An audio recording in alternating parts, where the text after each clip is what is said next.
Si tu ne t'obliges pas à progresser, rien dans ta vie ne le fera. Réfléchis à cela une seconde. Combien de fois as-tu dit « je commencerai demain » ? Combien de fois as-tu su exactement quoi faire, sans jamais le faire?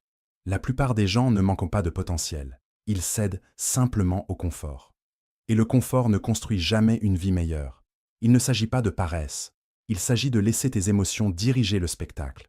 Tu te sens fatigué. Alors, cette vidéo est authentique. Elle s'adresse aux personnes fatiguées de retomber dans les mêmes habitudes. Elle s'adresse à ceux qui veulent arrêter de perdre du temps et commencer à construire quelque chose de durable. Plus d'attentes, plus de discours mous. Si tu es prêt à dépasser tes limites et à prendre le contrôle de ta progression, voici ton point de départ. Entrons dans le vif du sujet. Chapitre 1. Nettoie ton espace. Avant de nettoyer ton esprit, regarde autour de toi l'espace dans lequel tu vis. Examine ta chambre, ton bureau, ta cuisine, ta voiture, même ta vie numérique. Observe le désordre, le chaos, la désorganisation. Ce n'est pas simplement des objets qui traînent. C'est le reflet de tes décisions, de ton état mental et de ta discipline personnelle. L'environnement que tu tolères autour de toi façonne ta manière de penser, d'agir et ce que tu ressens envers toi-même. Tu ne peux pas construire un esprit fort et concentré au milieu du chaos. Si ton monde extérieur est en désordre, ton monde intérieur aura du mal à se sentir vif, calme ou concentré. Et c'est la vérité. Les gens disent vouloir de la clarté, de la paix, de la motivation, de l'énergie. Mais c'est difficile d'avoir ces choses quand tu te réveilles dans une chambre pleine de vêtements sur le sol, de tasses sur la table, de tâches inachevées et de papiers empilés au hasard. Tu ne peux pas t'attendre à ce que ton esprit soit clair quand ton environnement te rappelle constamment tout, ta motivation, ton pouvoir. Avant d'essayer de réinitialiser ton état d'esprit, commence par ce que tu peux contrôler maintenant. Nettoie ton espace. Il ne s'agit pas seulement d'être ordonné. Il s'agit de reprendre le contrôle. Parce que lorsque tu nettoies ton espace, tu nettoies ton comportement. Quand tu jettes ce dont tu n'as pas besoin, tu arrêtes de t'accrocher à ce qui ne t'aide plus. Quand tu mets les choses en ordre, ton cerveau commence à croire que tu es capable d'ordre. Il croit que tu peux réparer les choses. Il voit l'action. Et l'action est le fondement de l'amélioration. Personne ne se sent puissant dans le désordre. Personne ne s'assoit dans un espace sale et dit « je me sens imbattable ». C'est parce que nous sommes programmés pour réagir à notre environnement. Et quand tu vis dans le désordre, cela entraîne ton cerveau à tolérer la confusion et à retarder l'action. Tu cesses de voir ce qui doit être fait. Tu commences à accepter que le tas dans le coin restera là. Et lentement, cette acceptation devient ta norme. Tu arrêtes d'y réagir parce que tu t'es entraîné à l'ignorer. Et cet état d'esprit s'infiltre partout ailleurs. Tu retardes les choses. Tu acceptes des standards bas. Tu laisses les choses à moitié, finissent. Tu commences à vivre dans un cycle d'acceptation de ce que tu sais devoir réparer. Donc, la première étape pour remettre ta vie en ordre est de prendre la responsabilité de ce qui t'entoure. Tu n'as pas besoin d'argent pour nettoyer ton espace. Tu n'as pas besoin d'un livre d'auto-assistance ou d'un agenda ou d'une routine parfaite. Tu as juste besoin de te lever et de commencer à retirer les choses qui n'ont pas leur place. Jette les déchets, essuie les surfaces, organise discipline pour créer un meilleur environnement. Et voici ce que la plupart des gens ne réalisent pas. Nettoyer ton espace crée de l'élan. Tu commences avec un tiroir et cela mène au placard. Tu nettoies ta chambre et soudain, tu veux aller te promener. Tu termines une tâche et maintenant ton esprit se sent plus aiguisé. C'est comme ça que ça commence. Une action entraîne une autre. C'est comme ça que tu construis le mouvement. C'est comme ça que tu brises le brouillard mental. Pas en restant assis à attendre de te sentir mieux, mais en faisant quelque chose de petit qui mène à quelque chose de grand. Le nettoyage te donne aussi de l'espace pour penser, de ce que tu as ignoré. Tu peux mieux respirer. Tu te sens plus léger. Ce n'est pas une illusion. C'est ton esprit qui obtient enfin une pause de porter le poids de l'inachevé. Et il ne s'agit pas seulement d'espace physique. Nettoie ton téléphone. Supprime les applications que tu n'utilises pas. Efface les emails qui n'ont pas d'importance. Désabonne-toi des comptes qui drainent ton énergie. Quand ton monde numérique est chaotique, il tire ton esprit dans 100 directions. Tu essaies de te concentrer, mais ton téléphone vibre, tes onglets sont ouverts, tes photos sont pleines de captures d'écran et de déchets. Ce n'est pas inoffensif. C'est un flux constant de bruit. Et le bruit rend plus difficile de penser, plus difficile de se concentrer sur ce que tu ne respecteras pas ce qui arrive ensuite. Une personne qui ne peut pas gérer une chambre, en désordre, aura du mal à gérer une entreprise, une équipe, un rêve, parce que les habitudes sont les mêmes. Soit tu répares ce qui est cassé, soit tu détournes le regard, soit tu prends la responsabilité, soit tu évites la responsabilité. Ça commence petit, mais ça se manifeste toujours plus tard de grandes façons. Les gens parlent de se sentir coincés, ils disent qu'ils sont démotivés ou déprimés ou dépassés. Et oui, ce sont des sentiments réels et sérieux. Mais souvent, la première chose dont ils ont besoin n'est pas une conversation profonde ou une nouvelle idée. C'est une réinitialisation, un retour à l'ordre, un espace qui reflète leur intention d'avancer. Parce que lorsque tu nettoies ton espace, tu te donnes la permission de te présenter pleinement à nouveau. Tu arrêtes de vivre dans le désordre d'hier. Tu commences à vivre dans les possibilités d'aujourd'hui. Il s'agit d'identité. Quand tu gardes ton espace propre, tu te dis « je me soucie, je compte, mes objectifs comptent, mon énergie compte ». Ce message est répété chaque jour quand tu entres dans un espace dont tu as pris soin. Et cela construit le respect de soi. Le respect de soi crée la discipline. La discipline crée des résultats. Et les résultats créent le changement. D'un autre côté, si tu continues à ignorer ton environnement, ton esprit commence à croire que tu n'es pas sérieux au sujet du changement. Il croit que tu es d'accord avec la façon dont les choses sont. Cette croyance devient une histoire. Et cette histoire devient ton identité. Plus tu acceptes le désordre, plus tu deviens quelqu'un qui y vit, physiquement et mentalement. Il ne s'agit pas d'être obsessionnel ou parfait. Il s'agit d'être intentionnel. Tu n'as pas besoin de nettoyer en profondeur toute ta vie en un jour. Tu as juste besoin de commencer. Choisis un petit coin. Occupe-toi d'un tiroir. Plie ce qui traîne depuis trop longtemps. Organise un dossier sur ton ordinateur. L'objectif n'est pas d'impressionner les autres. L'objectif est de te prouver que tu peux gérer la responsabilité. Parce que cette preuve s'accumule. Elle change ta façon de parler, ta façon de marcher, ta façon de penser. Elle aiguise ton esprit.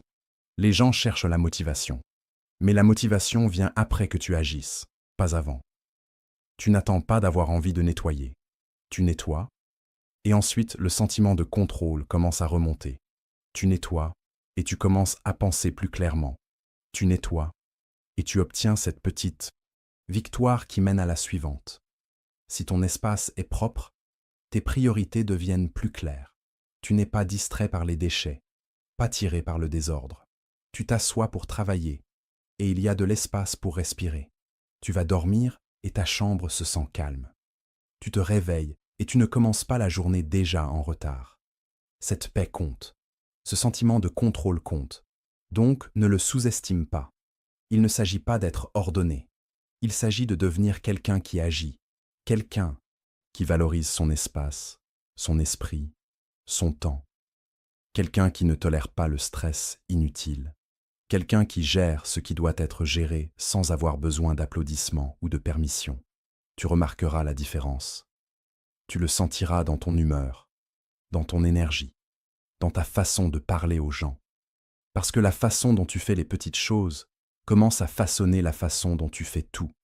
Et quand tu prends le temps de nettoyer ton espace, tu t'entraînes à réparer, organiser, gérer et diriger. C'est l'amélioration. C'est la croissance personnelle. C'est comment tu deviens plus fort. Si tu veux avancer dans la vie, tu dois dégager le chemin. Nettoie l'ancien avant de poursuivre le nouveau. Prends possession de l'endroit où tu vis. Comment tu vis? Et ce que tu permets autour de toi. Ton environnement te pousse soit vers l'avant, soit te retient. Alors nettoie ton espace, non pas parce qu'on te le dit, mais parce que tu as décidé qu'il est temps de vivre comme quelqu'un qui est prêt à grandir. Et une fois que tu le fais, une fois que tu regardes autour et vois cet espace clair et organisé, tu réaliseras que ce n'était pas à propos de la pièce, c'était à propos de toi. C'était à propos de prouver que tu n'es pas quelqu'un qui évite, quelqu'un qui retarde, quelqu'un qui se contente. Tu es quelqu'un qui se présente, qui agit et qui construit une vie avec intention. Commence là. Commence aujourd'hui. Nettoie ton espace avant de nettoyer ton esprit. Le reste suivra. Chapitre 2. Fais ce que tu as dit, même si l'humeur change. Tenir ses engagements, surtout quand ton humeur change. C'est ce qui sépare les gens qui grandissent de ceux qui restent coincés. C'est facile de faire un plan quand tu te sens bien. C'est facile de dire que tu te lèveras tôt, finiras le projet, mangeras sainement, liras le livre, resteras loin des réseaux sociaux, ou respecteras ta routine quand tu es dans le bon état d'esprit. Mais la vie ne se soucie pas de comment tu te sens. Quand il est temps d'agir, la vie vérifie si tes actions correspondent à tes mots quand c'est difficile. C'est le vrai test. La plupart des gens ne luttent pas parce qu'ils sont incapables. Ils luttent parce qu'ils ne tiennent pas leurs engagements. Une fois que leurs émotions changent, ils laissent une humeur décider s'ils vont honorer leur engagement ou non. Mais la croissance commence quand tu arrêtes de te demander comment tu te sens et commences à te rappeler ce que tu as dit. Si tu as dit que tu allais le faire, alors fais-le. C'est de là que vient le respect de soi. C'est comme ça que tu construis le caractère. Tu deviens quelqu'un en qui tu peux avoir confiance. Si tu ne bouges que quand tu te sens bien, tu ne bougeras jamais de manière cohérente. Tu resteras piégé dans des cycles de démarrage et d'arrêt, toujours en attente que la bonne émotion se présente et te porte. Mais la motivation ne mène pas à l'action. L'action mène à la motivation.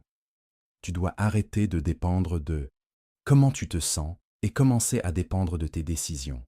Ce que tu as décidé pendant un moment clair ne devrait pas être effacé simplement parce que tu passes une mauvaise journée.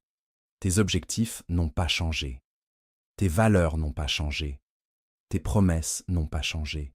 Seule ton humeur a changé. Alors, ne laisse pas une émotion temporaire effacer une intention à long terme. La vérité est que ton humeur changera tout le temps. Tu te sentiras fatigué, irrité, ennuyé, triste, frustré ou distrait. C'est normal. Mais la discipline ne consiste pas à faire quelque chose quand tout semble parfait. La discipline consiste à faire ce qui compte, même quand tout semble décalé. Si tu n'agis que lorsque l'humeur est bonne, tu rateras 90% de ton potentiel. Parce que la plupart de ta croissance nécessitera des efforts quand ton énergie est basse, pas quand elle est haute. Les gens disent vouloir de la confiance, mais la confiance vient de faire la chose difficile, pas d'en parler. Chaque fois que tu te présentes et tiens ta parole, même quand tu n'en as pas envie, tu construis une confiance plus profonde avec toi-même. Tu commences à croire en ta capacité à gérer la pression. Tu commences à te voir comme quelqu'un qui finit ce qu'il commence. Ça change tout. Et la vérité est que personne ne voit tous les moments où tu choisis de te présenter. Personne ne connaîtra les jours exacts où ton énergie était basse, mais tu as quand même avancé. Personne n'applaudira pour les moments privés de discipline. Mais ce sont ces moments qui façonnent ta vie. C'est là que tu te sépares de la foule. C'est là que le changement commence. Pas sur scène, mais derrière des portes closes. Quand tu décides de respecter ta parole, même lorsque tes émotions sont contre toi, il y aura des jours où tu auras envie de ne rien faire. Tu voudras sauter ton entraînement. Tu voudras faire défiler ton téléphone au lieu de terminer ta tâche. Tu te diras, juste pour aujourd'hui, je vais me reposer. Juste aujourd'hui, je vais reporter. Mais ces petits compromis sont dangereux parce qu'ils deviennent des habitudes. Et ces habitudes commencent à définir ta vie. Ce qui commence comme une tâche sautée se transforme en un schéma d'évitement des choses difficiles. Et bientôt, tu te retrouves coincé à nouveau. Non pas parce que tu es paresseux, mais parce que tu as entraîné ton cerveau à dépendre du confort avant l'engagement. Tu dois entraîner ton esprit à bouger indépendamment de l'émotion. C'est comme ça que tu gagnes. C'est comme ça que tu sépares les sentiments des choix. Parce que quand tu te réveilles et que ton humeur est mauvaise et que tu fais quand même ce qui doit être fait. C'est de la force. C'est une vraie croissance personnelle. Il ne s'agit pas d'être parfait ou robotique. Il s'agit de tenir ta parole. Il s'agit d'honorer ce que tu as dit quand personne ne regarde. Et voici ce qui est réel. Personne ne vient s'assurer que tu le fais. Personne ne vérifie pour s'assurer que tu as tenu ton engagement. C'est sur toi. Ton intégrité est ta responsabilité. Tu as dit que tu le ferais, alors fais-le. Et si tu continues à faire ça chaque jour, indépendamment de ton humeur, tu seras choqué de voir à quelle vitesse ta vie change. Parce que les gens qui s'améliorent rapidement ne sont pas toujours les plus talentueux. Ce sont ceux qui continuent à avancer quand leur humeur ne correspond pas à la mission. Tu dois arrêter de traiter tes sentiments comme des instructions. Les sentiments sont réels, mais ils ne sont pas toujours utiles. Parfois tu te sentiras fatigué et devras quand même travailler. Parfois tu te sentiras contrarié et devras quand même être concentré. Parfois tu te sentiras vide et devras quand même avancer. Si tu n'agis que lorsque l'humeur est parfaite, tu rateras les moments exacts où la croissance t'attendait. Si tu veux que ta vie change, tu dois devenir quelqu'un qui fait des choses difficiles dans des moments tranquilles. Tu dois devenir quelqu'un qui voit une tâche jusqu'au bout, non pas parce que c'est amusant, mais parce que c'est nécessaire. Tu construis cette identité en faisant ce que tu as dit, indépendamment de comment tu te sens à ce sujet plus tard. C'est là que vit ton pouvoir le premier jour, même lorsque le 30e jour se sent complètement différent. Quand tu vis comme ça, les gens le remarqueront, non pas parce que tu te vantes, mais parce que tes actions sont cohérentes. Tu commenceras à te porter différemment. Tu parleras avec plus de conviction. Tu arrêteras d'avoir besoin que les autres te poussent, parce que tu as appris comment te pousser toi-même. C'est ce qui se passe quand tes mots et tes actions s'alignent. Tu te sens aligné. Tu te sens clair. Tu te sens fort. Ne te méprends pas. Il ne s'agit pas de devenir sans émotion. Tu es humain. Tu ressentiras toutes sortes de choses, mais les sentiments sont temporaires. Et ta vie est façonnée par ce que tu fais de manière répétée, pas par ce que tu ressens temporairement. Le monde respecte les gens qui tiennent leurs paroles. Et plus important encore, tu commenceras à te respecter toi-même à un nouveau niveau, parce que tu sauras au fond que tes résultats sont venus de faire ce que la plupart des gens évitent. Pense à toutes les fois où tu as dit que tu commencerais quelque chose. Et pense à combien de fois tu as laissé ton humeur décider si cela se produirait ou non. Tu n'as pas besoin d'un autre redémarrage. Tu as besoin de devenir quelqu'un qui finit. Et finir commence par honorer ce que tu as dit, indépendamment de comment tes émotions essaient d'interrompre. Quand tu fais un plan, verrouille-le. Quand tu fixes un objectif, ne le revisite pas chaque fois que tu es fatigué.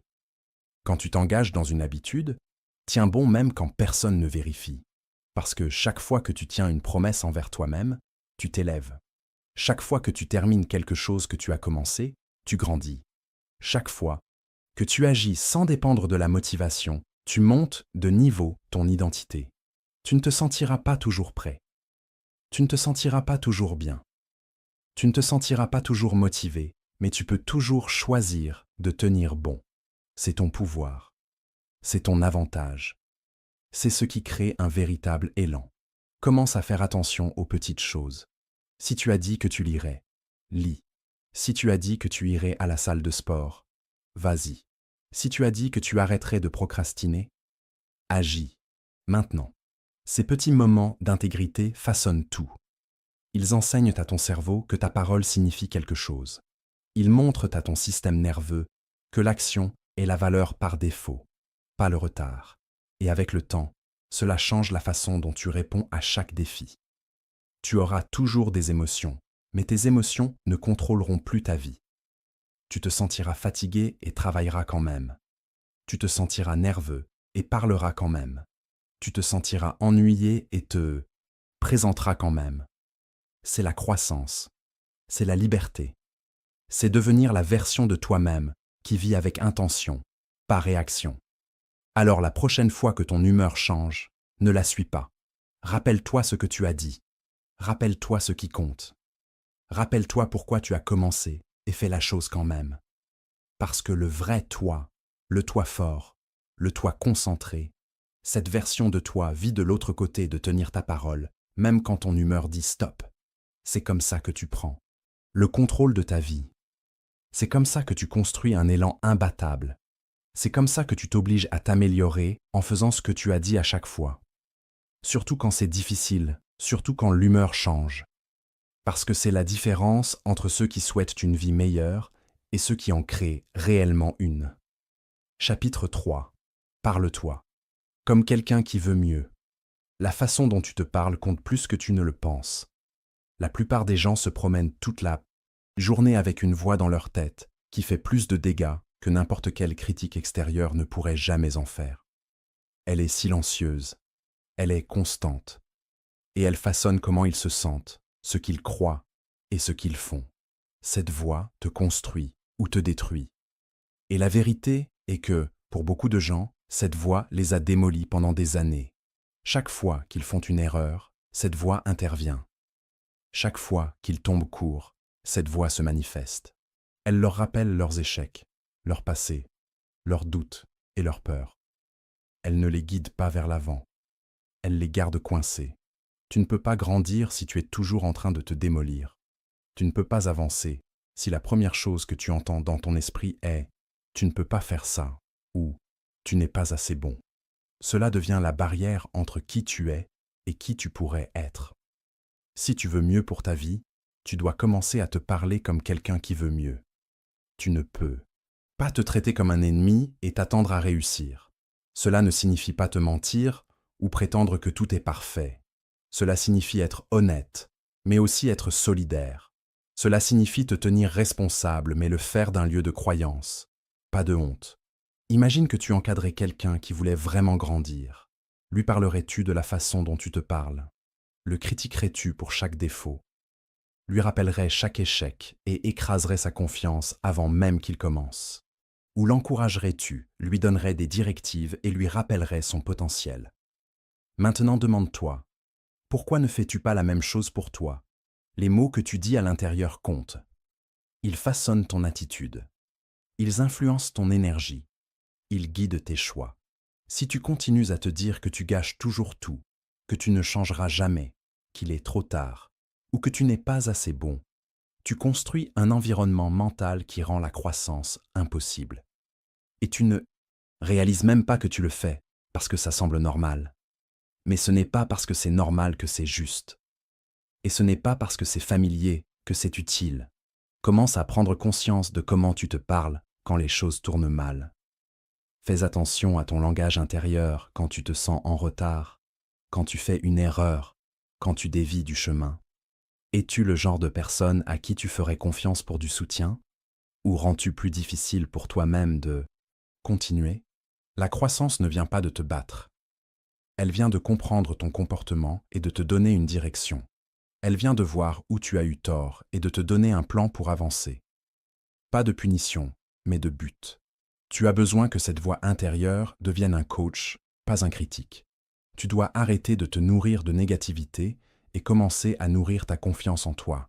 Tu n'as pas besoin de feindre la confiance. Tu dois juste arrêter de programmer ton esprit avec le doute. Tu fais ça en changeant ton discours intérieur, en interrompant ces phrases automatiques qui continuent de jouer dans ton esprit. Quand tu t'entends dire « j'abandonne toujours », remplace-le par « j'apprends à rester cohérent ». Quand tu entends « je ne changerai jamais », remplace-le par « je construis de nouvelles habitudes chaque jour ». Ce ne sont pas des mots vides, ce sont des commandes pour ton cerveau. Ce sont des changements mentaux. Ils redirigent ton attention. Ils ouvrent un chemin différent. Les gens pensent que les affirmations sont ringardes. Mais la vérité est que nous utilisons tous des affirmations. Nous les appelons simplement des pensées. Si tu te répètes toute la journée que tu es paresseux, que tu es en retard, que tu es coincé, alors tu affirmes tes limitations. Tu te verrouilles dans cette identité. Mais si tu commences à choisir des mots qui te mènent quelque part de mieux, tout commence à changer. Tu commences à agir différemment parce que tu te sens différent. Et tu te sens différent parce que tu penses différemment. Ce n'est pas de la magie. c'est de la psychologie. C'est l'habitude, c'est la répétition. Tu peux entraîner ton esprit comme tu entraînes ton corps. Mais tu dois commencer petit et être cohérent. Commence par remarquer quand tu te rabaisses. Attrape-le sur le moment. Ne le laisse pas glisser. Appelle-le, remplace-le. Prononce des mots qui te défient, mais te soutiennent aussi. Tu n'as pas besoin d'être doux. Tu dois être réel. Parle-toi avec vérité, mais aussi avec direction. Arrête de dire « je ne peux pas » et commence à dire « je vais trouver comment faire ». Arrête de dire « c'est qui je suis » et commence à dire « c'est qui je deviens ». La personne la plus puissante dans ta vie, c'est toi.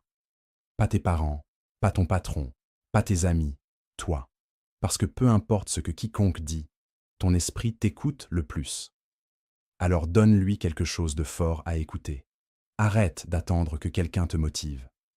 Arrête d'espérer que quelqu'un vienne réparer ton état d'esprit. C'est ton travail, c'est ta responsabilité. C'est comme ça que tu prends le contrôle de ta vie. Il ne s'agit pas d'être excessivement positif ou de prétendre être heureux tout le temps. Il s'agit d'être intentionnel avec tes mots, parce que les mots que tu prononces intérieurement forment les croyances qui dirigent ton comportement. Et si tes croyances sont brisées, tes actions ne seront jamais cohérentes. Répare la façon dont tu te parles, et tu répareras la façon dont tu te présentes dans la vie. Commence aujourd'hui. N'attends pas un moment spécial. Commence avec la prochaine pensée qui entre dans ton esprit. Si elle est négative, défie-la. Si elle est limitante, remplace-la. Tu as ce pouvoir. Tu n'es pas un esclave de tes pensées. Tu es celui qui les crée. Et cela signifie que tu peux en choisir de meilleures. Ton cerveau croit ce que tu lui dis de manière répétée. Si tu lui dis que tu es coincé, il trouve des preuves. Si tu lui dis que tu t'améliores, il cherche des façons de grandir. Il ne se soucie pas de ce qui est vrai. Il se soucie de ce qui est répété. Alors commence à répéter ce que tu veux devenir.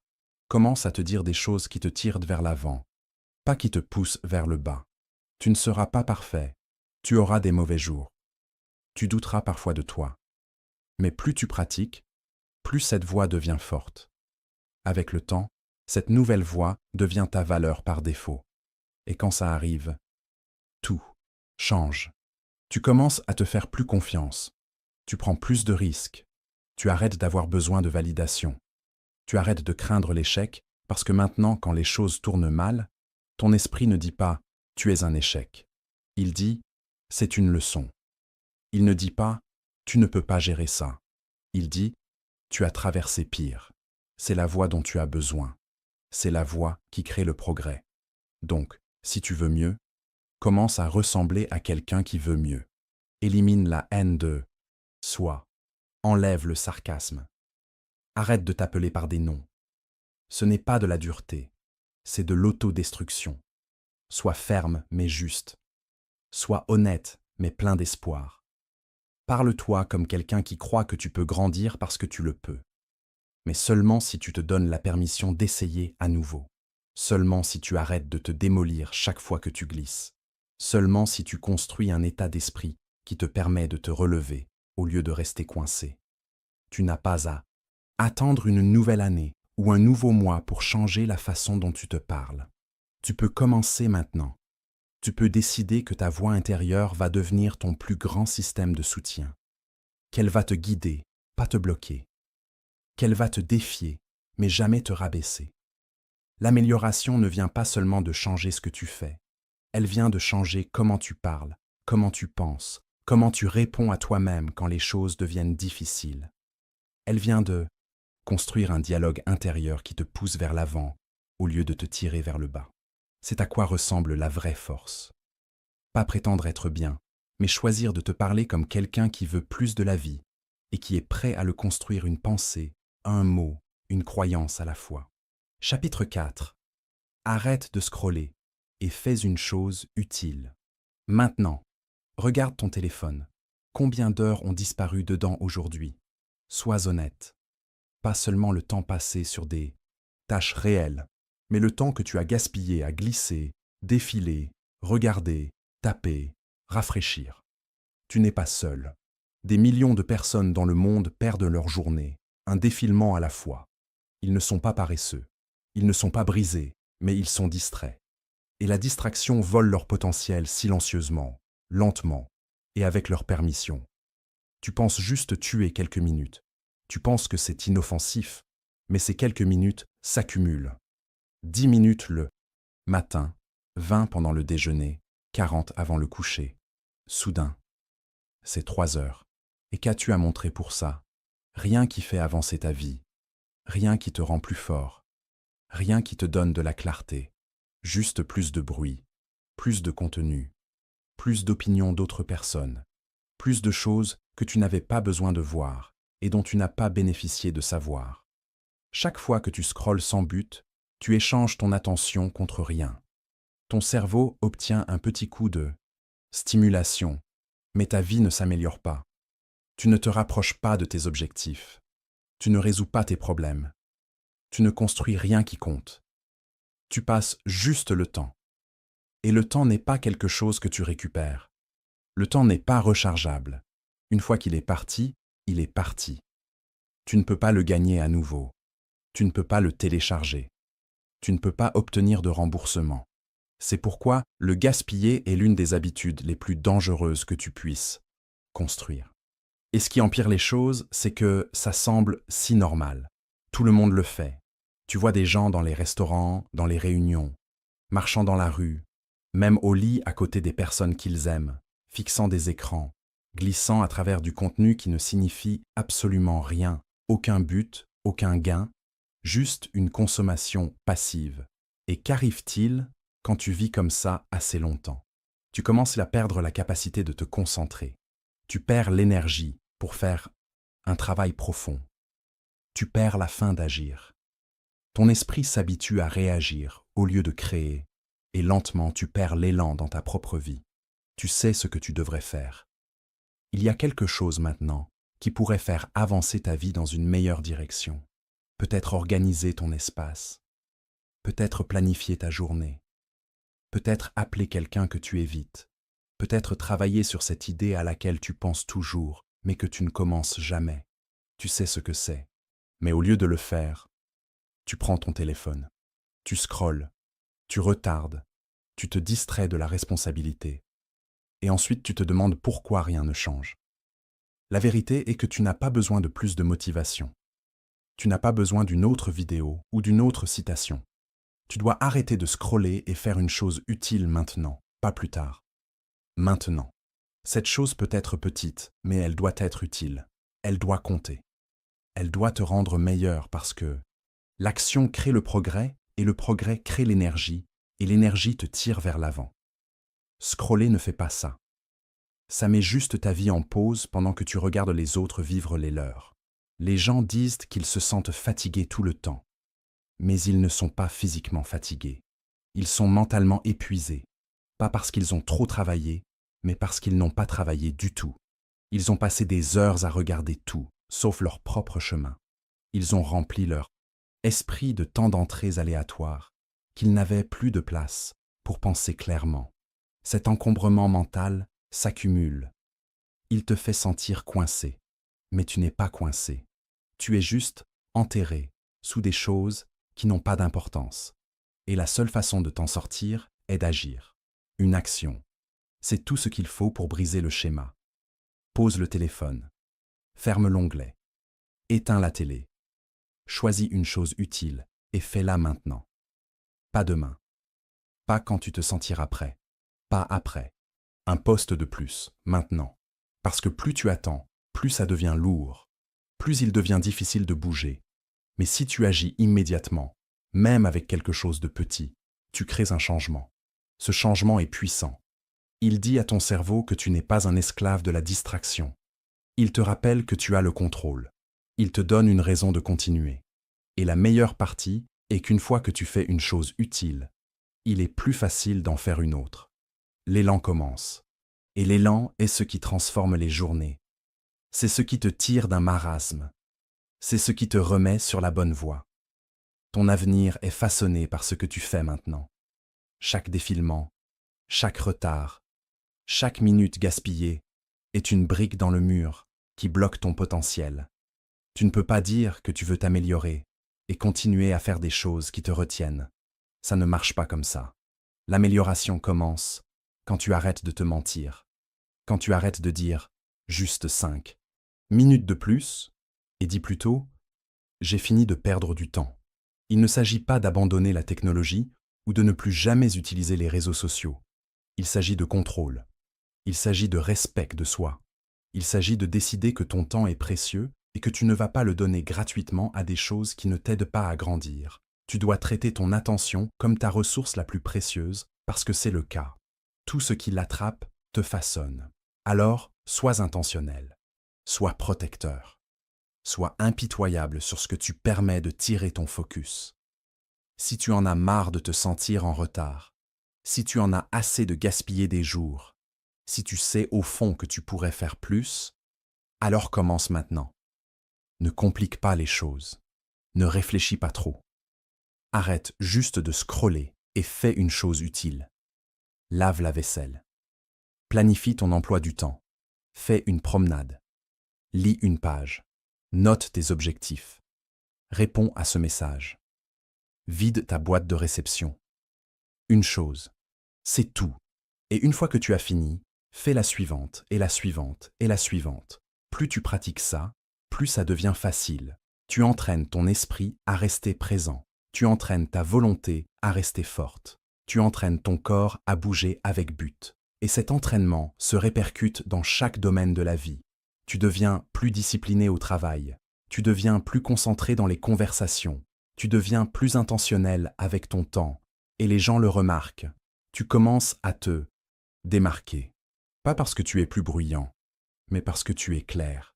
Tu n'es pas dispersé. Tu n'es pas distrait. Tu es ancré dans l'action. Tu veux construire une vie meilleure. Alors arrête d'utiliser ton temps libre pour éviter. Arrête de noyer ton énergie dans le divertissement qui ne te fait pas avancer. Commence à choisir l'action plutôt que la distraction. Commence à vivre avec intention, pas juste par habitude. Parce qu'une fois que tu construis cette habitude, elle devient ton avantage. Pendant que d'autres gaspillent des heures, tu construis des compétences. Pendant que d'autres chassent les tendances, tu chasses la croissance. Pendant que d'autres se perdent dans le bruit, tu restes verrouillé sur ce qui compte. Et souviens-toi de ceci, personne ne va faire ça pour toi. Personne ne vient sauver ton temps. Personne ne va tirer le téléphone de ta main. C'est sur toi. La responsabilité est tienne. Et c'est une bonne chose. Parce que si c'est ta responsabilité, alors, c'est aussi ton pouvoir. Tu peux choisir quelque chose de mieux en commençant maintenant. Tu peux décider qu'aujourd'hui ne sera pas un autre jour perdu à scroller sans réfléchir. Tu peux le faire compter. Tout ce qu'il faut, c'est une chose utile, une action, un changement. Et ce changement peut mener à une meilleure habitude, un meilleur jour et un meilleur avenir. Alors choisis judicieusement. Choisis intentionnellement. Choisis maintenant. Parce que ta vie attend, non pas plus de défilement, mais plus d'action, non pas plus de contenu, mais plus de création, non pas plus de distraction, mais plus de direction. Pose le téléphone. Concentre-toi sur une chose qui te rend meilleur. C'est comme ça que tu t'améliores. C'est comme ça que tu prends le contrôle. Et c'est comme ça que tu avances. Chapitre 5. Lève-toi et répare ce que tu continues d'ignorer. Tu sais ce qui est dur? Affronter quelque chose que tu évites depuis des jours, des semaines, ou peut-être même des années. C'est difficile. Mais sais-tu ce qui est encore plus difficile? Vivre avec les résultats de ne jamais le faire. Chaque jour, tu te réveilles et il y a quelque chose qui tire sur ton esprit, une tâche que tu n'as pas terminée, une habitude que tu n'as pas cassée, une conversation que tu n'as pas eue, une décision que tu as reportée. Et plus tu la retardes, plus elle devient lourde. C'est le poids de la négligence. C'est le coût d'ignorer ce qui a besoin de ton attention. L'amélioration ne commence pas quand les choses sont parfaites. Elle commence quand tu te lèves et traites ce qui te ralentit. C'est le moment où le changement commence. La plupart des gens attendent un jour idéal pour recommencer. Ils disent qu'ils le feront la semaine prochaine ou après le week-end ou quand ils se sentiront plus prêts. Mais il n'y a pas de jour parfait. Il n'y a qu'aujourd'hui. Et la vérité est que si tu n'es pas prêt à y faire face maintenant, tu n'y feras probablement pas face plus tard. Donc si quelque chose dans ta vie semble décalée, si tu sais au fond qu'il y a un domaine que tu fuis, ne détourne plus le regard. L'amélioration commence au moment où tu décides que tu en as fini de prétendre que tout va bien. Tu n'as pas besoin d'être parfait pour commencer. Tu as juste besoin d'être honnête. Sois honnête sur ce que tu évites. Sois honnête sur les façons dont tu t'es laissé glisser. Sois honnête sur les schémas qui volent ton temps, ton énergie et ton potentiel. Tu vois, ce ne sont pas les grands objectifs qui brisent les gens. Ce sont les petits mensonges qu'ils continuent à se dire. C'est l'accord silencieux qu'ils font avec leur moi le plus faible chaque jour. Cette voix intérieure qui dit « tu le feras demain ». Cette voix est l'ennemi. Cette voix te maintient dans la moyenne.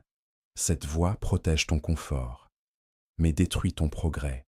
Cette voix sonne doucement, mais elle te mène à une vie difficile. Si tu veux grandir, tu dois devenir bruyant avec tes actions. Tu dois briser cet accord silencieux avec la paresse. Si ta chambre est en désordre, nettoie-la. Si tes finances sont hors de contrôle, ouvre ton compte bancaire et regarde-le. Si ta santé s'effondre, va te promener et mange un repas correct aujourd'hui. Pas demain, pas le mois prochain, aujourd'hui. Parce que le moment où tu y fais face est le moment où tu reprends ton pouvoir. Chaque problème que tu ignores grandit dans l'obscurité. Mais chaque problème auquel tu fais face devient plus petit à la lumière de l'action. La plupart des gens ne tombent pas parce qu'ils sont faibles. Ils tombent parce qu'ils continuent à attendre de se sentir forts avant d'agir. Mais ça ne marche pas comme ça. L'action d'abord, le sentiment après. La force vient de faire des choses difficiles, pas d'y penser.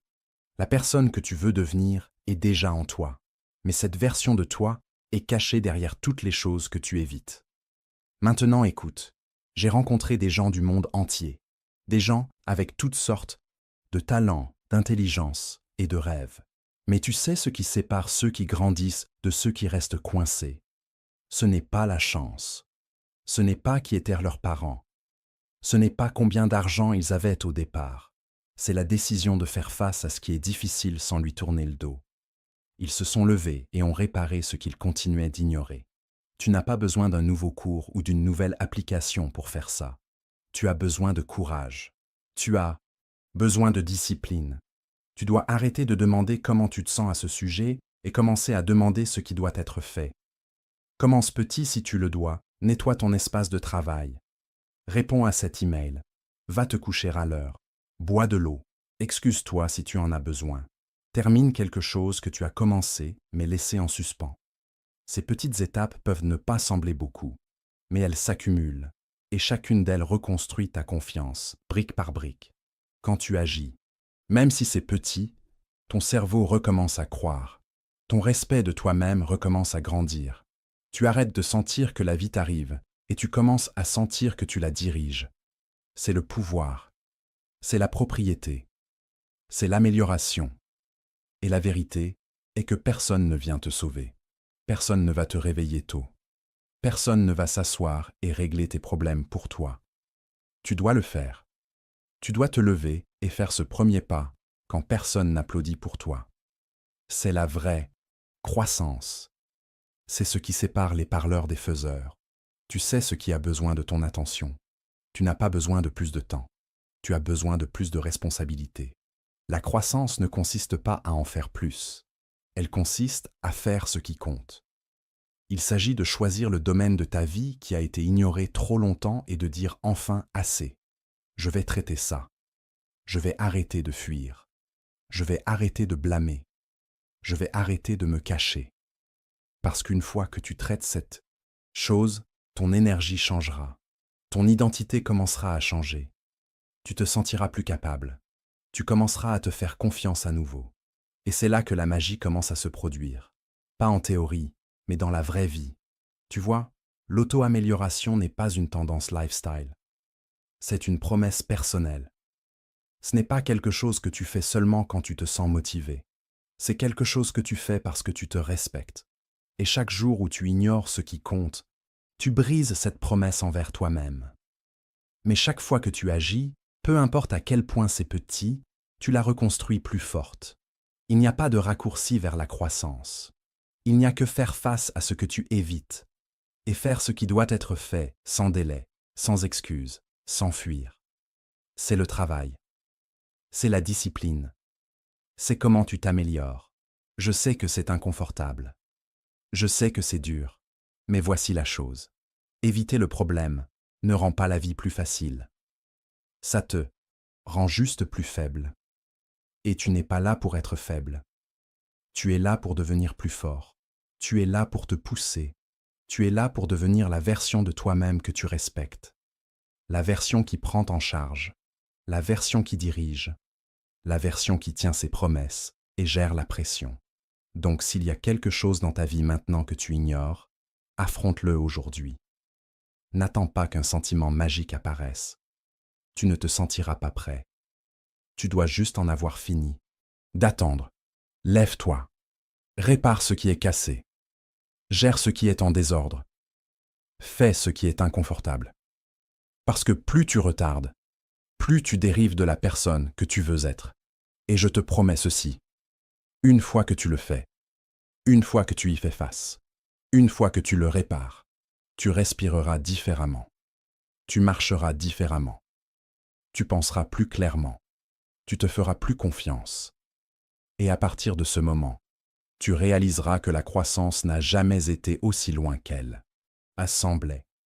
Elle était toujours de l'autre côté de faire ce que tu ignorais. Tu veux t'améliorer? Commence là. Lève-toi et répare ce que tu continues d'ignorer. C'est la première étape vers un vrai changement. C'est comment l'ascension commence. Et une fois que tu fais ce pas, tout le reste commence à bouger avec toi. Non pas parce que la vie est devenue plus facile, mais parce que tu es devenu plus fort. Et cette force, ce choix quotidien de faire face à ce qui compte, c'est comment tu t'obliges à t'améliorer chaque jour. Chapitre 6. Mange correctement. Quand ton corps veut t'abandonner. Il arrive un moment dans la journée de chacun, parfois plus d'une fois, où le corps se sent lourd, l'énergie chute, et l'esprit commence à chercher une échappatoire. C'est le moment où la plupart des gens tendent la main vers quelque chose de rapide, quelque chose de salé, quelque chose de sucré, quelque chose qui apporte un confort instantané. Ça peut être une boisson sucrée, de la restauration rapide, de la malbouffe d'un paquet, ou quelque chose de gras qui a bon goût sur le moment, mais te laisse toujours te sentir pire. C'est le piège.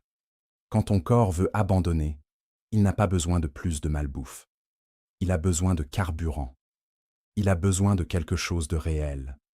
Mais tes émotions essaient de te convaincre du contraire. Ton corps ne demande pas juste de la nourriture. Il demande du soutien. Il est fatigué. Et la chose la plus facile à faire est de céder à une envie. Mais l'envie n'est pas le remède. C'est une solution à court terme avec un coût à long terme. La vérité est que plus souvent tu cèdes quand tu es fatigué, plus tu entraînes ton corps à s'attendre au confort, quand ce dont il a vraiment besoin, c'est de soins.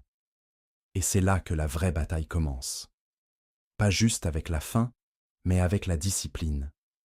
La discipline de choisir ce qui t'aide à récupérer au lieu de ce qui t'aide à échapper. Quand tu manges mieux dans ces moments, tu ne nourris pas juste ton corps. Tu envoies un message à ton cerveau. Tu dis « Je me respecte trop pour détruire mon progrès ». Tu dis « Je n'ai pas besoin de récompense maintenant. J'ai besoin de rester en contrôle ». Et ce message construit de l'élan. Il renforce la partie de toi qui tient ses promesses. Il te rend plus résilient parce que chaque choix que tu fais quand tu es fatigué dit la vérité sur à quel point tu es sérieux sur l'amélioration de ta vie. Les gens ne s'effondrent généralement pas parce qu'ils sont faibles. Ils s'effondrent parce qu'ils arrêtent de faire attention. Ils passent d'un repas à l'autre sans intention. Ils vivent en pilote automatique. Et le pilote automatique mène toujours au regret. Tu ne penses pas à comment ce repas de restauration rapide te fera sentir 3 heures plus tard. Tu penses seulement à quel point c'est facile à obtenir. Mais l'objectif n'est pas de choisir ce qui est facile. L'objectif est de choisir ce qui soutient ton avenir, surtout quand tu es faible en énergie et en motivation. Ton énergie est construite sur des schémas. Mange de la malbouffe de manière cohérente et tu te sens comme de la malbouffe de manière cohérente. Ton sommeil souffre, ta concentration disparaît, ton humeur chute, ton corps fait mal. Et la plupart des gens ne réalisent même pas que la nourriture fait partie du problème. Ils pensent qu'ils sont fatigués à cause du stress ou du travail ou de la vie. Mais une grande partie de cette lourdeur vient de ce qu'ils se nourrissent eux-mêmes. Le corps ne peut pas bien performer quand il est toujours en mode récupération du mauvais carburant. Il ne peut pas rester vif quand il se bat contre ce que tu continues à mettre à l'intérieur. Tu n'as pas besoin de suivre un régime parfait pour te sentir mieux. Tu n'as pas besoin de devenir un expert en nutrition du jour au lendemain. Mais tu dois te réveiller au fait que ce que tu manges t'aide ou te fait du mal. Et quand tu es au milieu d'un marasme, quand tout semble décalé, la pire chose que tu puisses faire est de tendre la main vers quelque chose qui aggrave le marasme. C'est le moment exact où tu dois te montrer à la hauteur et te nourrir avec but. Manger correctement, quand ton corps veut t'abandonner, n'est pas juste à propos de la nourriture. C'est à propos de l'état d'esprit. C'est à propos de te traiter comme quelqu'un qui compte, quelqu'un qui mérite une bonne énergie, quelqu'un qui a besoin de rester vif, quelqu'un qui a des choses à construire, des objectifs à poursuivre et un avenir à protéger. Tu ne nourris pas une machine avec des déchets et t'attends à ce qu'elle fonctionne bien. Pourquoi te traiterais-tu avec moins de soin que ça? Un des plus gros mensonges que les gens se disent est qu'ils commenceront à manger mieux quand la vie se calmera. Mais la vie ne se calme pas. Et la discipline ne grandit pas dans des conditions idéales. Elle grandit dans la pression, dans la fatigue, dans la vraie vie. Tu n'apprends pas à bien manger quand tu te sens bien. Tu apprends quand tu te sens vidé et que tu choisis quand même de manger propre. Tu apprends quand tu passes devant la malbouffe et prends quelque chose de nutritif parce que ton avenir compte plus que ton envie. Il ne s'agit pas d'être extrême. Il s'agit d'être cohérent. Un repas peut changer ton humeur. Un repas peut changer ton énergie. Un repas peut te rappeler que tu as le contrôle. C'est facile de jeter une journée entière juste parce que tu as glissé une fois.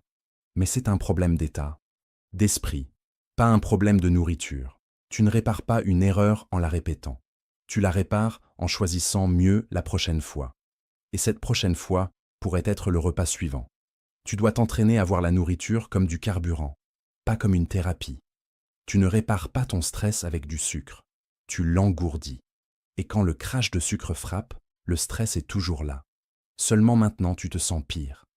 Et maintenant tu as construit l'habitude d'échapper au lieu de résoudre. Mais quand tu choisis une meilleure option, quelque chose de simple et propre, quelque chose qui donne à ton corps les nutriments dont il a réellement besoin, tu commences à reprendre ton pouvoir. Tu commences à te présenter différemment.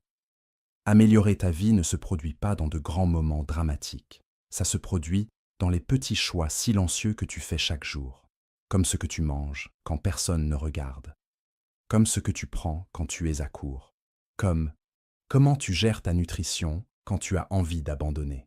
Ces choix s'accumulent. Ils créent une fondation et avec le temps, ils façonnent comment tu penses, comment tu bouges et comment tu vis. Il y aura des jours où ton énergie s'effondre.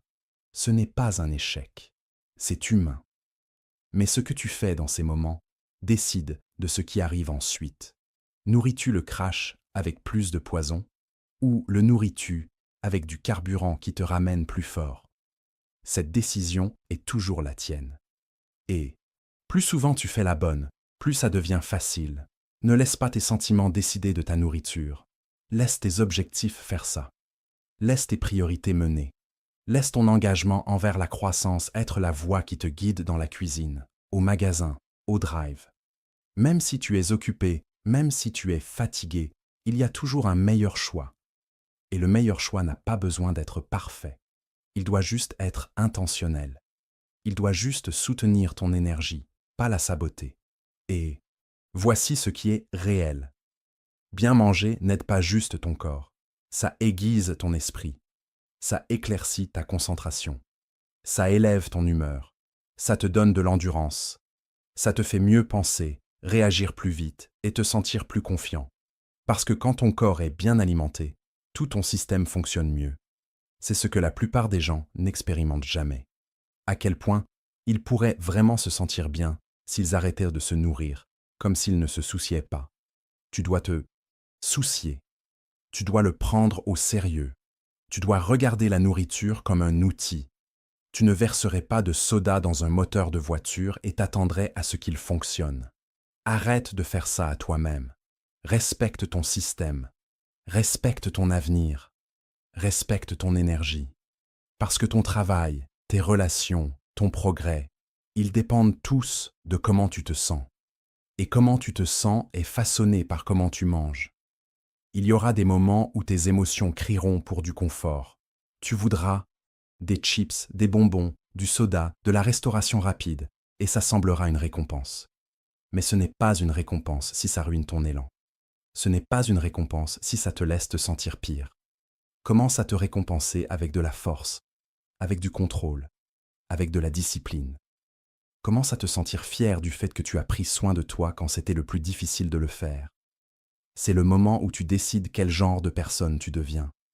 Quelqu'un qui cède quand c'est dur, ou quelqu'un qui se montre à la hauteur et nourrit son avenir.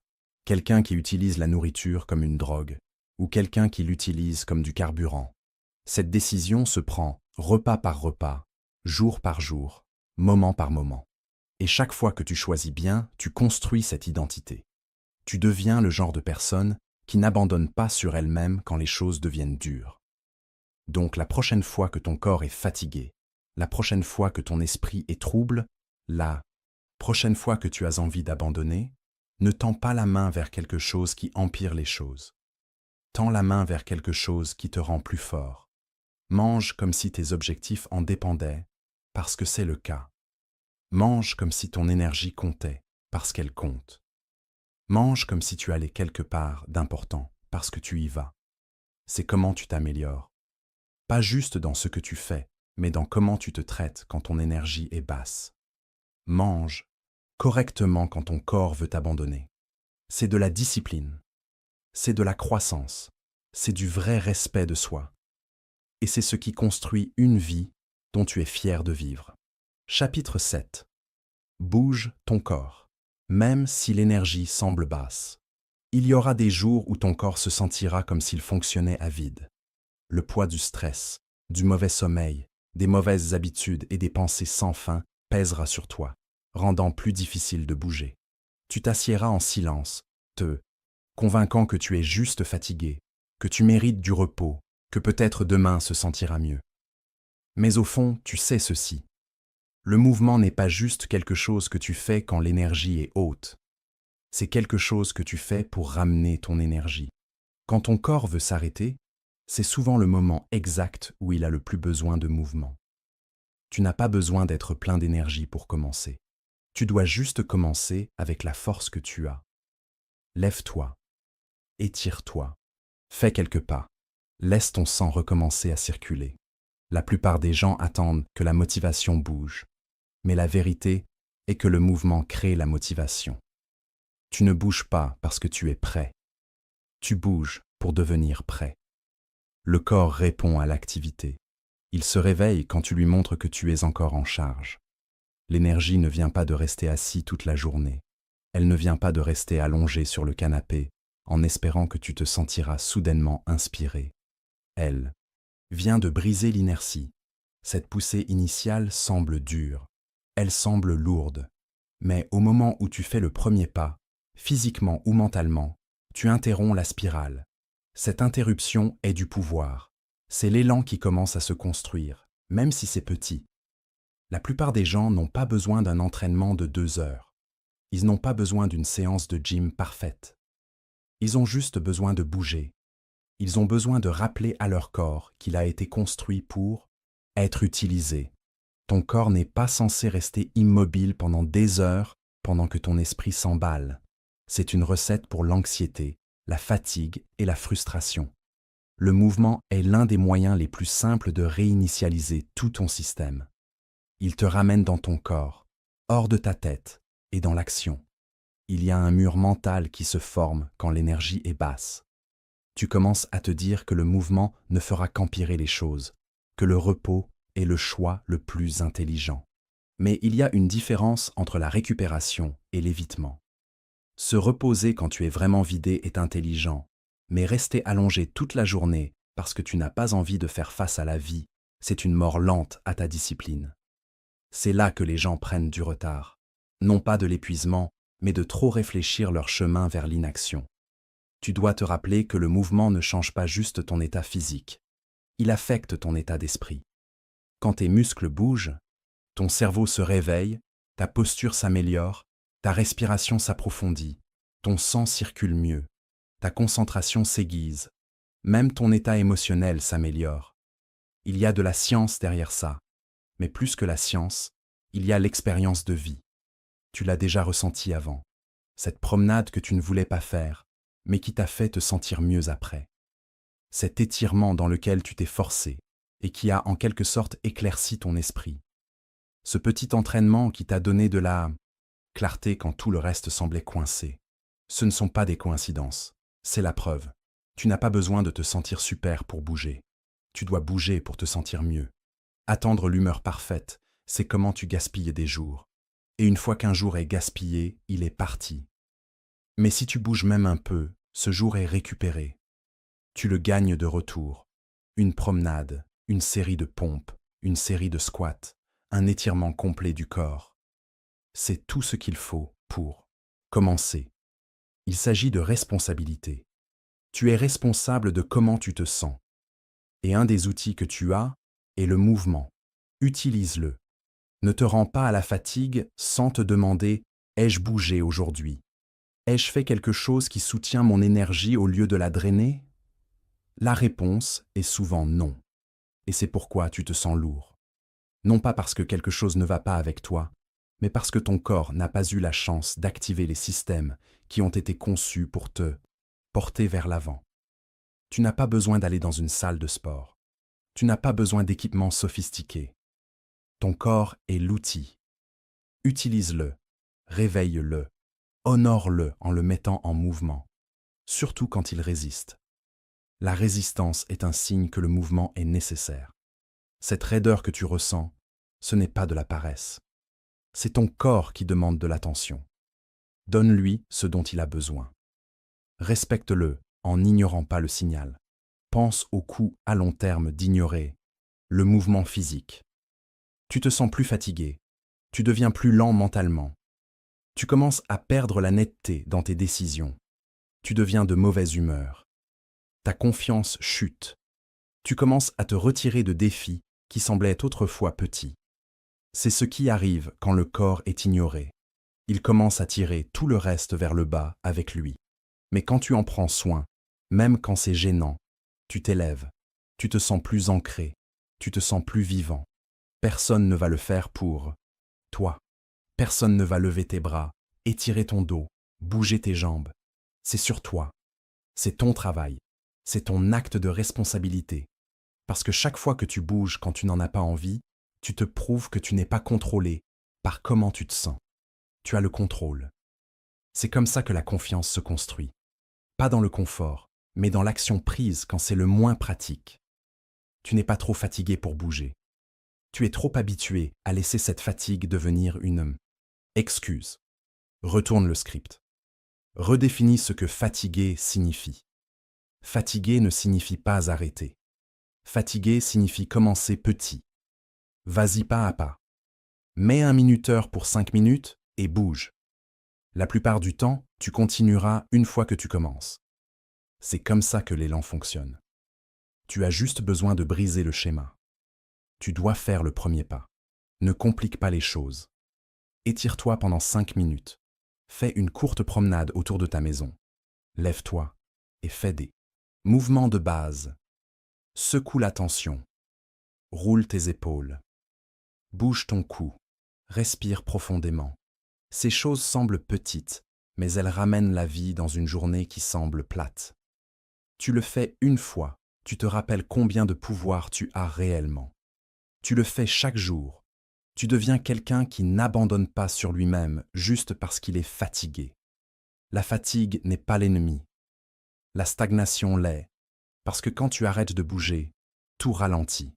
Tes idées, ta créativité, ton optimisme, ta force. Tu n'es pas conçu pour l'immobilité. Tu as été conçu pour la croissance. La croissance ne se produit qu'en mouvement. Il y a aussi une bataille mentale en arrière-plan que tu ne vois pas toujours. Quand tu choisis le mouvement plutôt que le confort, tu gagnes cette bataille. Tu dis à ton esprit, « Je ne suis pas là pour attendre, je suis là pour agir. » Et ce message recable tout. Tu arrêtes de chercher le moment parfait. Tu commences à le créer. Tu arrêtes de demander la permission de te sentir mieux. Tu commences à te la donner par l'action. Tu remarqueras le changement. Ça ne prendra pas longtemps. Bouge ton corps et ta pensée s'éclaircit. Bouge ton corps et ton humeur se stabilise. Bouge ton corps et ton sens du contrôle revient. C'est simple, mais c'est puissant. Tu n'as pas besoin de plus de conseils. Tu n'as pas besoin d'une nouvelle stratégie. Tu as juste besoin de bouger quand tu n'en as pas envie. Cette habitude, une fois construite, te sauvera dans les moments difficiles. Elle te portera à travers la fatigue, l'incertitude, la pression et la faible motivation. Elle devient ton encre. Elle devient ta réponse par défaut à la difficulté. Ne gèle pas, ne te cache pas. Bouge. Ce mouvement, même léger, te redonne de la force. Il te rappelle que tu n'es pas impuissant. La plupart des gens attendent de se sentir fort avant d'agir, mais la force est créée en mouvement. La confiance est gagnée au milieu de l'effort. Donc la prochaine fois que ton énergie semble basse et que tu penses sauter le mouvement, souviens-toi de ceci. Tu ne le fais pas pour comment tu te sens maintenant. Tu le fais pour comment tu veux te sentir dans 1 heure, dans un jour, dans une semaine. Tu n'as pas besoin de courir un marathon. Tu n'as pas besoin de battre des records. Tu dois juste tenir la promesse. Bouge même quand c'est plus facile de ne pas le faire. C'est comment tu construis un meilleur corps. C'est comment tu aiguises ta discipline. C'est comment tu reprends le contrôle de ta vie. Même quand tout semble décalé, le mouvement est ton outil. Utilise-le quand tu te sens faible. Utilise-le quand le jour semble lourd. Utilise-le quand tes pensées sont floues. Utilise-le quand tu te sens démotivé. Parce que c'est là qu'il fait la plus grande différence. Et c'est là qu'il prouve qui tu deviens. Quelqu'un qui n'attend pas de se sentir bien pour faire du bien. Quelqu'un qui dirige avec l'action. Quelqu'un qui continue quand les autres s'arrêtent. C'est la croissance. C'est la propriété. Et c'est comment tu t'élèves à chaque fois. Non pas parce que la vie est devenue plus facile, mais parce que tu es devenu plus fort. Chapitre 8. Suivis tes actions, pas tes fausses intentions. Quotidiennement, tu peux parler d'objectifs toute la journée. Tu peux dire que tu veux t'améliorer. Tu peux noter tes rêves dans un carnet, publier des citations sur la discipline et dire à tout le monde que tu travailles sur toi-même. Mais à la fin de la journée, la seule chose qui compte est ce que tu fais réellement, pas ce que tu voulais faire, pas ce que tu as dit que tu ferais, pas ce que tu as prévu de faire, juste ce que tu as fait. Tes actions sont la vérité. Tes intentions ne sont réelles que lorsqu'elles se manifestent dans ton comportement. Tout le reste n'est que du bruit.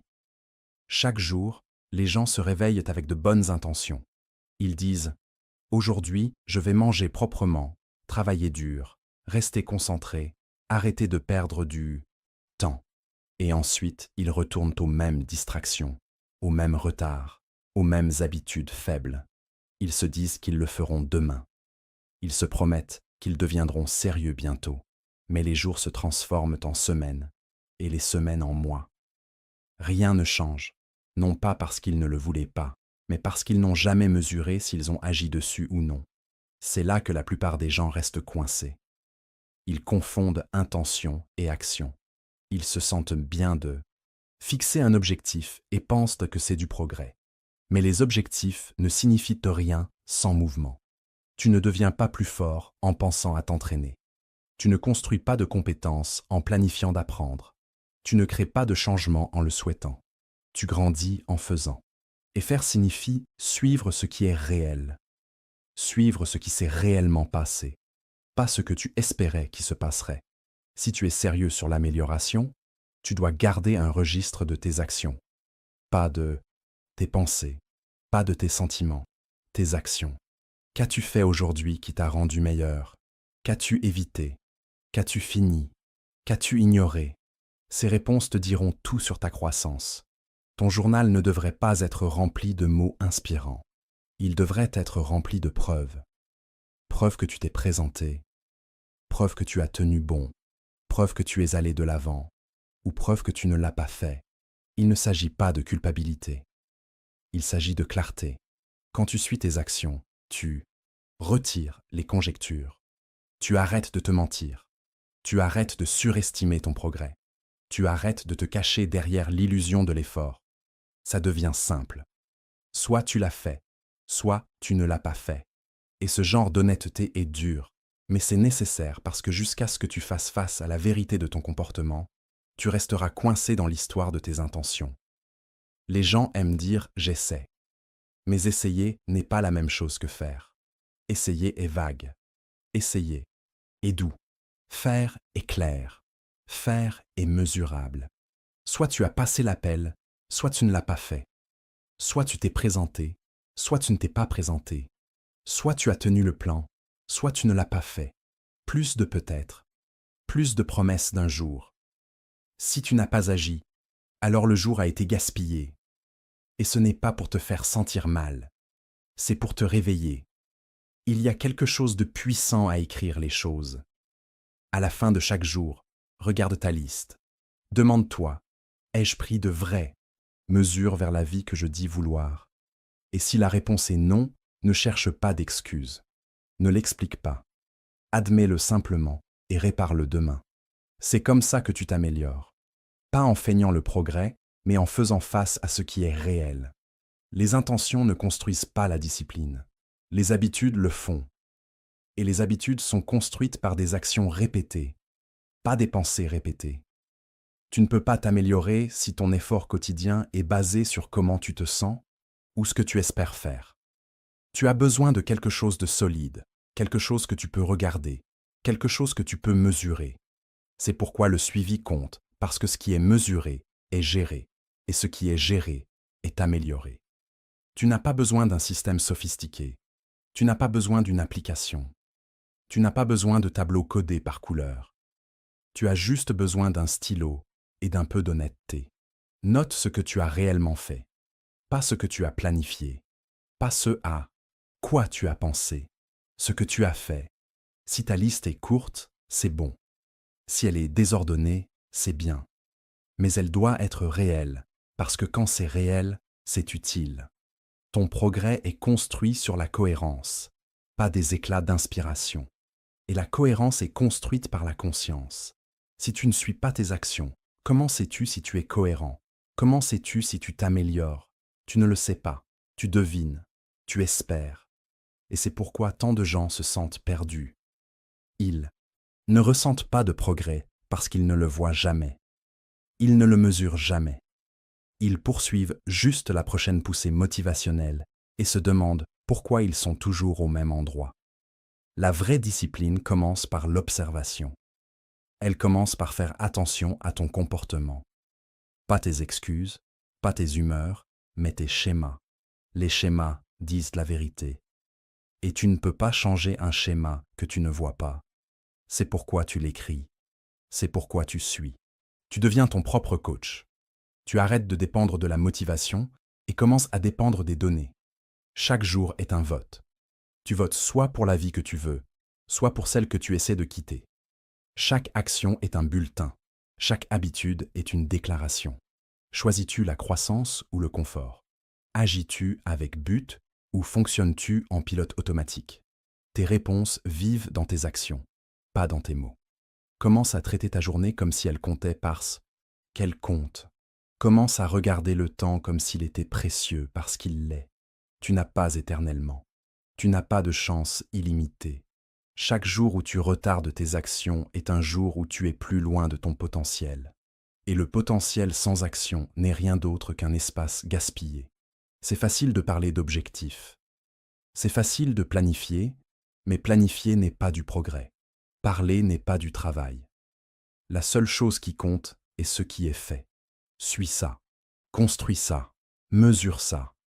Ton avenir est façonné par ce que tu fais quand personne ne regarde. Et c'est exactement ce que tes actions quotidiennes révèlent. Il ne s'agit pas d'être parfait. Tu vas te tromper. Tu auras des mauvais jours. Mais si tu suis tes actions, tu verras le schéma. Tu sauras quand tu glisses. Et tu te rattraperas avant de tomber trop loin. C'est le filet de sécurité que tu construis. Pas par la motivation, mais par la clarté. Tu veux grandir, prouve-le. Prouve-le avec ton action. Prouve-le en suivant ton comportement quand c'est dur. Prouve-le en faisant face à l'écart entre ce que tu dis et ce que tu fais. C'est là que le changement commence. C'est là que l'amélioration démarre. Pas dans l'intention, mais dans l'action. Donc, chaque jour demande-toi une question simple.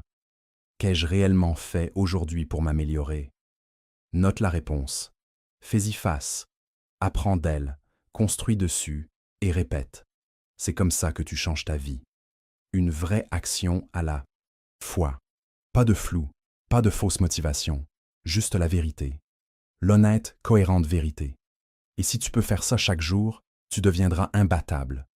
Non pas parce que tu l'as rêvé, non pas parce que tu l'as espéré, mais parce que tu l'as gagné. Une action suivie à la fois. Chapitre 9. Regarde-toi dans le miroir et dis la vérité. Tiens-toi devant le miroir, non pas pour arranger tes cheveux, non pas pour ajuster tes vêtements, non pas pour vérifier ton visage. Tiens-toi là pour faire face à la seule personne qui connaît toute la vérité sur toi. Pas de filtre, pas de performance, pas de distraction. Juste toi et ton reflet. Il ne s'agit pas d'apparence.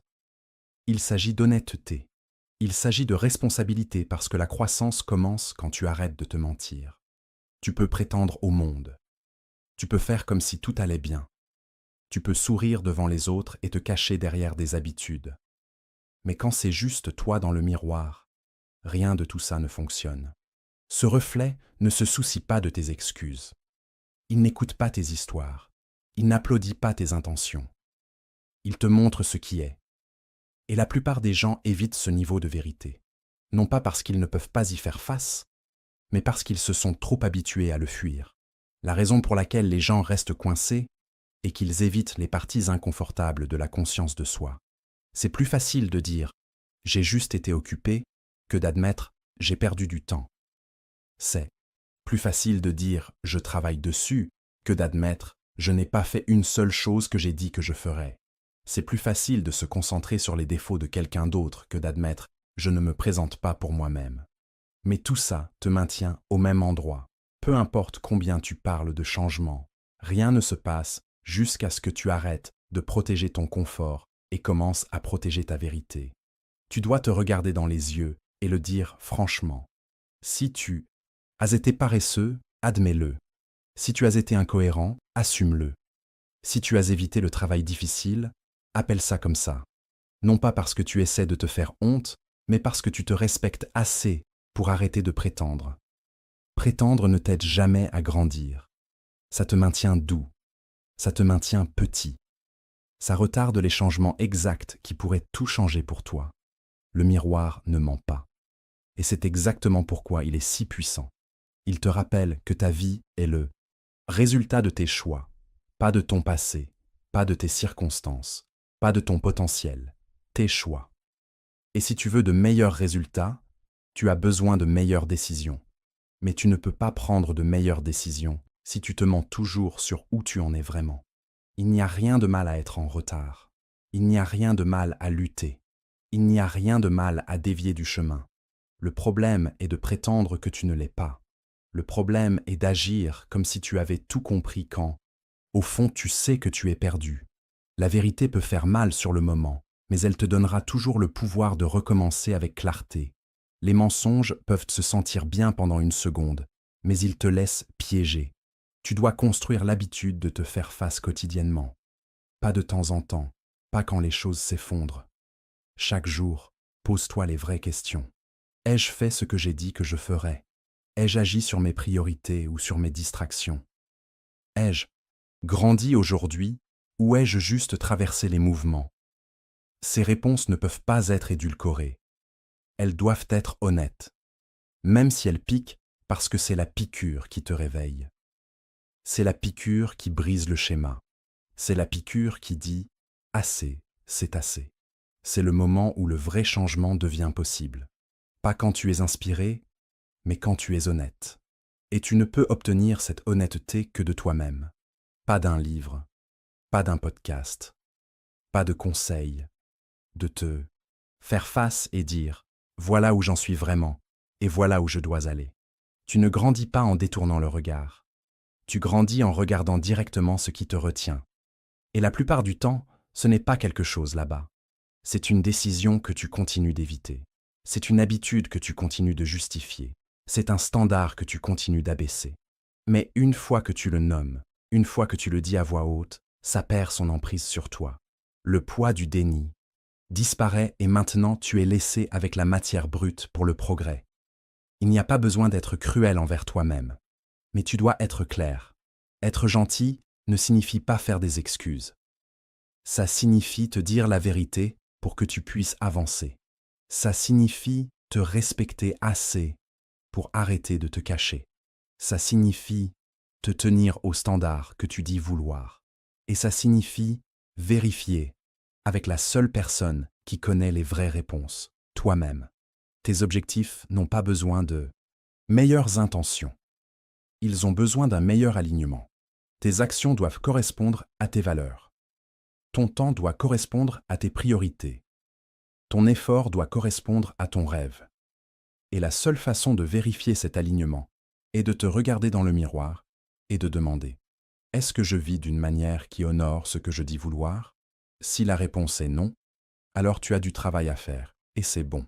Le travail est ce qui te transforme. Chaque fois que tu choisis la vérité plutôt que le confort, tu renforces ta fondation. Tu construis la résilience. Tu construis la clarté mentale. Tu arrêtes de dépendre de la motivation et commences à dépendre de la discipline. Tu arrêtes de dériver et commences à diriger. Mais rien de tout ça ne se produit sans un moment quotidien de vérité. Ce moment où tu te tiens responsable, non pas pour la punition, mais pour le progrès. Cette habitude, cette honnêteté simple et brute construit le caractère. Elle aiguise ta prise de décision. Elle te rend plus rapide à corriger ton comportement. Elle te garde conscient de tes propres schémas. Et cette conscience te donne le contrôle. Elle te donne la capacité de pivoter. Elle te donne l'état d'esprit pour t'améliorer. Pas un jour, mais maintenant. Ne fuis pas ce reflet. Ne l'évite pas parce que c'est inconfortable. Utilise-le. Laisse-le te rappeler tes standards. Laisse-le refléter les domaines où tu t'es amélioré. Laisse-le mettre en évidence les écarts que tu dois combler. Ce miroir n'est pas ton ennemi. C'est ton point de contrôle. C'est ta boussole. Et plus souvent tu l'utilises avec honnêteté, plus tu fais de progrès. Il y aura des jours où tu n'aimeras pas ce que tu vois. Ça fait partie de la croissance. Tu ne seras pas toujours fier. Tu ne seras pas toujours au point. Mais si tu es honnête à ce sujet, tu es toujours sur le bon chemin, parce que la vérité mène à la correction de trajectoire. Et la correction mène à de meilleurs résultats. Une des habitudes les plus dangereuses dans la croissance personnelle est de prétendre que tu t'améliores quand tu ne le fais pas. Cette illusion te donne juste assez de satisfaction pour arrêter d'essayer. Mais ton avenir n'a pas besoin d'illusion. Il a besoin d'action, et l'action commence par la vérité. Alors tiens-toi là, regarde-toi dans les yeux. Vois la vérité, non pas pour te briser, mais pour te construire. Non pas pour te faire honte, mais pour t'aiguiser. Non pas pour rester coincé, mais pour avancer. Dis ce qui doit être dit. Admets ce qui doit être réparé. Reconnais ce qui doit changer et ensuite va le faire. Parce qu'une fois que tu t'es dit la vérité, il ne reste plus de place pour les mensonges. Seulement de la place pour le mouvement. Seulement de la place pour le travail. Seulement de la place pour le progrès. Et c'est comme ça que tu grandis. Non pas en espérant, non pas en prétendant, mais en étant brutalement honnête, de manière cohérente, même quand c'est dur, surtout quand c'est dur. Parce que cette honnêteté, pratiquée quotidiennement, devient ton avantage. Elle devient ton carburant et elle devient la fondation de tout ce que tu essaies de construire. C'est là que la force commence, là dans le miroir. Fais-y face, dis la vérité et utilise-la pour t'élever. Chapitre 10. Arrête de négocier avec ta faiblesse. Chaque jour, il y a un moment qui se présente. Parfois, juste quand tu te réveilles, parfois quand il est temps de commencer, parfois quand personne ne regarde. Dans ce moment, il y a une voix à l'intérieur qui essaie de faire des accords avec toi. Elle murmure des choses comme « saute-le juste aujourd'hui » ou « tu en as assez fait » ou « tu peux toujours recommencer demain ». Cette voix n'est pas ton amie. Cette voix est la faiblesse, essayant de te convaincre que le confort est plus important que l'engagement. Et chaque fois que tu écoutes, tu t'entraînes à reculer au lieu d'avancer. La faiblesse ne frappe pas à la porte et ne s'annonce pas. Elle se présente déguisée en logique, en excuse douce, en retard temporaire. Mais ce n'est pas temporaire. Plus tu la divertis, plus elle devient ta valeur par défaut. Plus tu négocies avec elle, plus tu crois qu'il est acceptable de ne pas être à la hauteur. Ça devient ton habitude. Ça devient ton identité. Et bientôt, tu ne le remarques même plus. Tu penses que tu es fatigué. Tu penses que tu es débordé. Mais ce qui se passe vraiment, c'est que tu t'es habitué à laisser la faiblesse faire tes choix pour toi. Tu dois couper ça. Tu dois arriver à un endroit où la décision est déjà prise, où il n'y a pas de débat. Tu as dit que tu le ferais, alors tu le fais. Tu as dit que tu finirais, alors tu finis. Tu ne te demandes pas si tu en as envie. Tu ne pèses pas les pour et les contre. Tu ne fais pas de pause pour considérer une option plus facile. Tu agis. Tu bouges. Tu exécutes. Non pas parce que c'est facile, mais parce que c'est la seule façon de construire la force. La discipline ne grandit pas par hasard. Elle grandit par répétition. Chaque fois que tu dis non à la faiblesse, tu dis oui à ton potentiel. Et ce oui s'accumule. Il construit la confiance. Il aiguise ta pensée. Il rend tes standards réels. Mais si tu continues à ouvrir la porte au doute, à l'hésitation, à la mollesse, alors tu construis le contraire. Tu renforces l'incohérence. Tu nourris la partie de toi qui ne veut pas grandir. La faiblesse te donnera toujours des raisons. C'est trop tôt. C'est trop tard. Tu es trop fatigué. Tu as eu une longue journée. Tu mérites une pause. C'est juste une fois.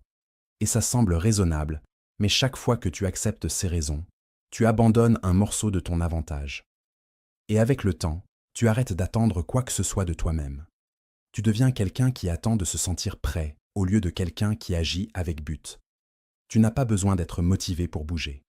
Tu n'as pas besoin d'être inspiré pour tenir bon. Tu dois juste arrêter de faire de la place pour la négociation. À la minute où tu te permets de décider si tu vas faire ce que tu as dit ou non, tu as déjà perdu. Parce que la faiblesse est toujours plus bruyante que la discipline quand tu lui donnes le temps de parler. La force vient de prendre la décision avant que le moment n'arrive. Tu t'entraînes à l'avance. Tu décides de ce qui compte. Tu fixes ton emploi du temps. Tu crées tes non négociables. Et quand le moment se présente, tu ne penses pas, tu agis. C'est comme ça que les professionnels opèrent. C'est comme ça que les leaders construisent des habitudes. C'est comme ça que les gens forts vivent, non pas parce qu'ils se sentent toujours super, mais parce qu'ils refusent d'écouter la partie d'eux qui veut abandonner. Tu dois comprendre que la faiblesse n'est pas une identité. C'est un choix. Tu n'es pas né mou. Tu n'es pas né sans discipline. Tu l'es devenu en abandonnant petit à petit. Mais de la même manière, tu peux le reprendre. Une décision à la fois, une bataille à la fois. Et c'est une bataille chaque jour entre qui tu étais et qui tu deviens, entre ce qui est facile et ce qui est nécessaire, entre le confort et la croissance. Tu ne gagnes pas cette bataille en espérant de meilleures pensées. Tu la gagnes en agissant plus vite que tes excuses, en créant des routines qui te verrouillent dans le progrès, en ne laissant pas la porte ouverte pour que la faiblesse entre. Et ça commence par l'honnêteté. Où négocies-tu avec toi-même? Ou te dis-tu des vérités partielles? Ou permets-tu au retard de se déguiser en planification? Une fois que tu le repères, coupe-le. Plus de va-et-vient. Plus de laisser les émotions guider les décisions. Les émotions changent. Les standards ne changent pas. Si tu n'agis que quand tout semble bon, tu ne verras jamais de quoi tu es capable. Ton meilleur travail vient quand tu agis malgré ce que tu ressens. C'est là que vit la croissance. Dans l'inconfortable, dans l'effort, dans les moments où personne ne regarde et où la seule personne qui peut te tenir responsable, c'est toi. Pense à combien de temps tu as perdu à te convaincre de ne pas agir. Combien d'objectifs tu as repoussés. Combien de plans tu as commencé et n'as pas fini. Non pas parce que tu n'étais pas capable, mais parce que tu as continué à négocier avec ta faiblesse. Chaque tâche sautée, chaque départ retardé, chaque excuse paresseuse, tout s'accumule, mais le contraire aussi. Chaque pas discipliné, chaque fois que tu persévères, chaque action prise sans céder à la mollesse, ça s'accumule aussi. Et c'est ce qui transforme la moyenne en exceptionnelle.